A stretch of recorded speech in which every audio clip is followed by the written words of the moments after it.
ಈ ಶಿಕ್ಷಕ ಶಾಲೆಯಲ್ಲಿ ಬಾಲಕನ ಮೇಲೆ ಅಮಾನುಷವಾಗಿ ಬೆಲ್ಟ್ ಮತ್ತು ಪ್ಲಾಸ್ಟಿಲ್ ಪೈಪ್ನಿಂದ ಹಲ್ಲೆ ಮಾಡಿ ಪೈಶಾಚಿಕ ಕೃತ್ಯವನ್ನು ಮೆರೆದಿದ್ದಾನೆ. ವಿಕಲಚೇತನ ಅನ್ನೋದನ್ನು ನೋಡದೆ ಅಮಾನವೀಯ ಕೃತ್ಯ ಮೆರೆದಿರುವುದಕ್ಕೆ ಈಗ ಶಾಕ್ ಮೇಲೆ ಶಾಕ್ ಎದುರಾಗ್ತಾ ಇದೆ. ಆರೋಪಿಗಳನ್ನು ಸ್ಥಳಕ್ಕೆ ಕರೆತಂದು ಸ್ಥಳ ಮಹಜರು ಮಾಡಿದ್ದಾರೆ.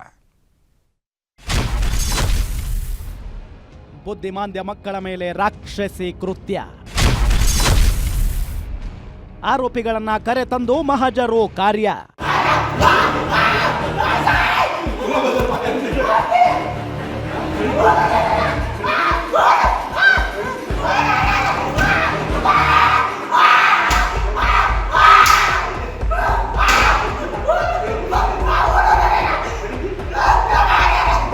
ಬಾಗಲಕೋಟೆಯಲ್ಲಿ ಬುದ್ಧಿಮಾಂದ್ಯ ಬಾಲಕನ ಕಣ್ಣಿಗೆ ಕಾರದ ಪುಡಿ ಎರಚಿ ಮನಸೋ ಇಚ್ಛೆ ಥಳಿಸಿದ್ದ ಅಮಾನುಷ ಘಟನೆ ರಾಜ್ಯದ ಜನರನ್ನ ಬೆಚ್ಚಿ ಬೀಳಿಸಿದೆ.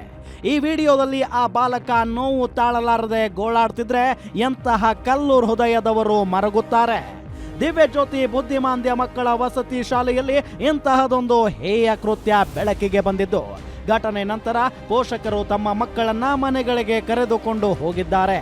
ವಿಶೇಷ ಚೇತನ ಬಾಲಕ ದೀಪಕ್ ತಂದೆ ಅಶೋಕ್ ರಾಠೋಡ್ ಅವರ ದೂರಿನ ಅನ್ವಯ ನವನಗರ ಪೊಲೀಸರು ಸಿಬ್ಬಂದಿಗಳಾದ ಅಕ್ಷಯ್ ಶಾಂತಾರಾಮ್ ಹಿಂದುಲ್ಕರ್, ರವಿಕಾಂತ್ ಅಶೋಕ್ ಬೂದಿಹಾಳ, ಅಕ್ಷಯ್ ಪತ್ನಿ ಆನಂದಿ ಹಿಂದುಲ್ಕರ್ ಸೇರಿ ಹಲವರನ್ನ ಬಂಧಿಸಿದ್ದಾರೆ.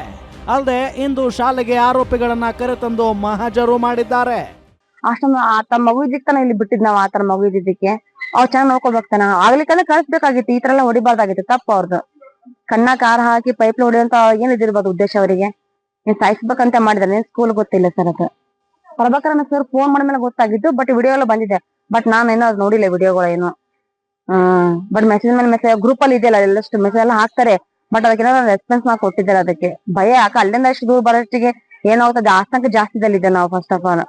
ಈ ಪ್ರಕರಣವನ್ನ ವಿಶೇಷ ಪ್ರಕರಣ ಅಂತ ಪರಿಗಣಿಸಿರೋ ಜೆಎಂಎಫ್ಸಿ ಪ್ರಧಾನ ನ್ಯಾಯಾಧೀಶರಾದ ಮುರುಗೇಶ್ ತುಬಾಕಿ ಅವರು ದಿವ್ಯಜ್ಯೋತಿ ಬುದ್ಧಿಮಾಂದ್ಯ ಶಾಲೆಗೆ ಭೇಟಿ ನೀಡಿ ಪರಿಶೀಲನೆ ನಡೆಸಿದ್ರು.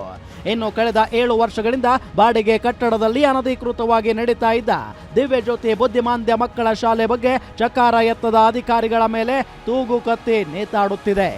ಘಟನೆ ಬಗ್ಗೆ ಎಂಎಲ್ಸಿ PH ಪೂಜಾರ್ ಕೂಡ ತೀವ್ರವಾಗಿ ಖಂಡಿಸಿ ಇದು ನಾಗರಿಕ ಸಮಾಜ ತಲೆ ತಗ್ಗಿಸುವ ಕೃತ್ಯ ಎಂದು ಆಕ್ರೋಶ ಹೊರಹಾಕಿದ್ರು. ಬುದ್ಧಿಮಾಂದ್ಯ ಮಕ್ಕಳಿಗಾಗಿಯೇ ನಡೆಸ್ತಾ ಇರುವಂತ ಅನ್ರಿಜಿಸ್ಟರ್ಡ್ ಆಗ್ಲಿ ಶಾಲೆ ನಡೆಸಲಿಕ್ಕೆ ಸರ್ಕಾರಿ ಅನುಮತಿ ತೆಗೆದುಕೊಳ್ಳಾದೆ ಕೇವಲ ಸಂಸ್ಥೆಯನ್ನು ಮಾತ್ರ ರಿಜಿಸ್ಟರ್ ಇತ್ತೀಚೆಗೆ ಮಾಡಿಕೊಂಡಿದ್ದಾರೆ ಅನ್ನುವಂಥ ರಿಪೋರ್ಟು ಅಡಿಯಲ್ಲಿ ನಡೆಸ್ತಾ ಇರುವಂಥದ್ದು ಇದು ಖಂಡನೀಯ. ಒಟ್ಟಿನಲ್ಲಿ ಮಕ್ಕಳನ್ನ ದೇವರಂತೆ ಕಾಣುವ ಇಂದಿನ ಕಾಲದಲ್ಲಿ ವಸತಿ ಶಾಲೆಯ ಮುಖ್ಯ ಶಿಕ್ಷಕ ಹಾಗೂ ಸಿಬ್ಬಂದಿ ಮೃಗೀಯ ವರ್ತನೆ ನಡೆಸಿರೋದು ಮಾತ್ರ ಖಂಡನೀಯ. Ashok Hadapa, the guarantee news, Bagalkot.